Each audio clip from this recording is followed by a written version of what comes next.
Welcome to your Week 4 recap of Florida's legislative session from the halls of the Capitol. On Tuesday, 2 bills were up for a vote in the same House committee that would take our state's public records and make them secret. Double secret probation. Double secret probation, sir? HB 351 would make the search process for university and college presidents secret until the very end of the search. As one of the highest paid and most powerful public servants in our state, faculty and students argued the public has a right to a transparent search process.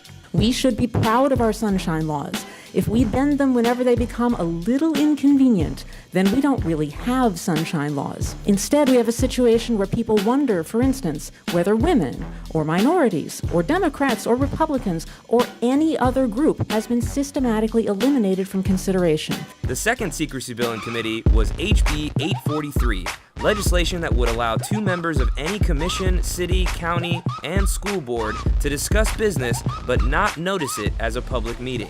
This is an incredible slippery slope that leads to the end of the Sunshine Law as we know it. And we would urge you to vote in opposition to this. Please support Sunshine, support transparency as the House has pledged to do, and vote no. Both of these bad bills passed this House committee and have one more stop before it hits the House floor. In the Senate on Tuesday, legislators continued their discussions on regulating transport network companies like Uber and Lyft. Working family advocates spoke in committee to urge that when taxpayer funds are involved, these new tech companies should adhere to the same safety standards that keep riders safe in our local public transit systems. Safety in terms of the equipment, the vehicle, the training of the people driving to be able to handle disabled individuals. As of now, we do oppose the bill, but we are hopeful and optimistic that we might be able to find a solution to make sure that the most vulnerable riders in the state are not somehow victimized inadvertently under the policies of this bill.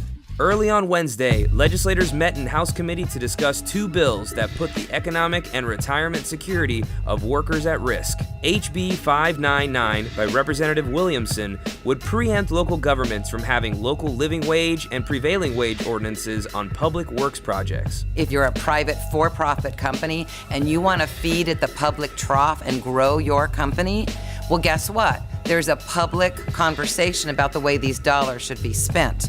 To assert that this bill has a narrow focus, don't worry, pay no attention to that man behind the curtain because it's only 10 or 20%. That is the camel's nose under the tent. That is an attempt to wipe out what counties and cities and others are doing to deal with the needs of their region. The bill passed its last committee and now heads to a vote on the House floor. In the same committee, House members quickly brought up their yearly attack on the Florida retirement system. Ranked one of the best pension systems in the nation, every year House leaders have tried to push legislation that would force new hires into the riskier 401k style defined contribution plan. You can take my severance pay, my pension, and your goodbye speeches and feed them into your machine. A national favorite of Koch brothers funded and big business backed groups, this bill would risk the retirement security of workers across the state and threaten a major pillar of Florida's economy. You came to reap everything I've sown, to collect everything I've built. This far-reaching bill that impacts almost 1 million people directly and all of us indirectly was only given 15 minutes for consideration and limited public testimony. Ma'am, would you please? Mr. Chairman, I'm really sorry, but listen, this is the only committee that is going to take any public testimony on this bill in either house. The only committee. It affects over 1 million people, and I would appreciate it if you would allow us the public to come and testify on this. I think that's the least we can do. That same teacher who either elects or is defaulted into the investment plan will get a whopping benefit at the end of 35 years of about $9,600 a year. That is $800 a month. That is poverty. What this represents is a massive shift of risk from the state to the employee. This proposed committee bill, introduced just hours before the meeting, is on fast track through the Florida House.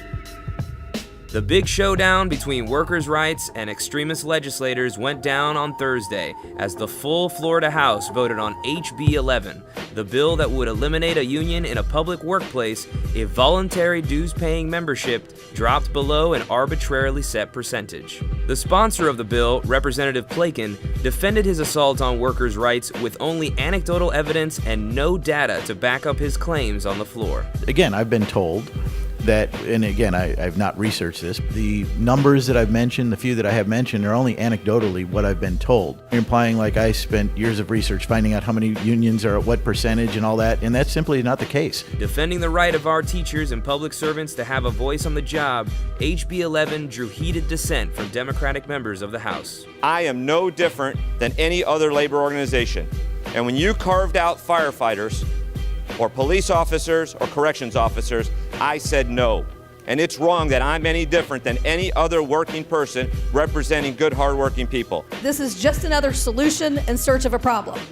This bill targets teachers, state and local government employees, nurses, bus drivers, and many others who serve us and care for us every day. The sponsor of this union-busting bill mentioned several times yesterday, over and over again, that it is unfair for 5% of the population to speak for 95%. We are less than 1% making decisions for 99+%. Please vote no on this union-busting bill.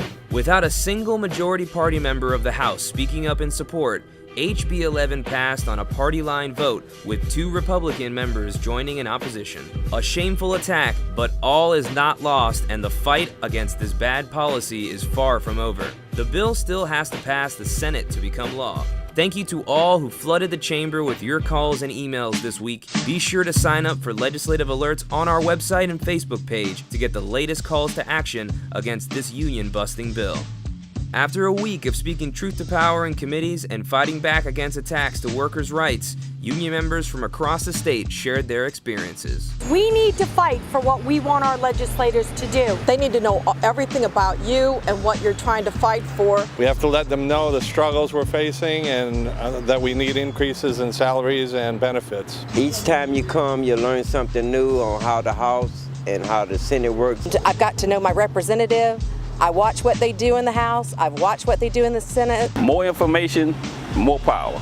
It has been so marvelous. I've had a time of my life, and I will be back. That wraps up your update for Week 4. See you next week, and remember to keep up the fight in Solidarity!